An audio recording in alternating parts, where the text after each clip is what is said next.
Sumainyo ang Panginoon. At sumaiyo rin. Ang mabuting balita ng Panginoon ayon kay San Juan. Papuri sa iyo, Panginoon. Noong panahong iyon, sinabi ni Jesus sa kanyang mga alagad, "Kung paanong iniibig ako ng Ama, gayon din naman, iniibig ko kayo. Manatili kayo sa aking pag-ibig. Kung tinutupad ninyo ang aking mga utos, mananatili kayo sa aking pag-ibig. Tulad ko, tinutupad ko ang mga utos ng aking Ama, at ako'y nananatili sa kanyang pag-ibig. Sinabi ko sa inyo ang mga bagay na ito upang makahati kayo sa kagalakan ko at malubos ang inyong kagalakan. Ito ang aking utos. Mag-ibigan kayo gaya ng pag-ibig ko sa inyo.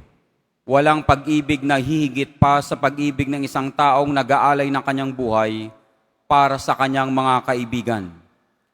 Kayo'y mga kaibigan ko kung tinutupad ninyo ang mga utos ko.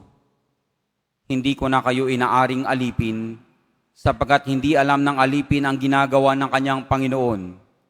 Sa halip, inaari ko kayong mga kaibigan, sapagkat sinabi ko na sa inyo ang narinig ko sa aking Ama.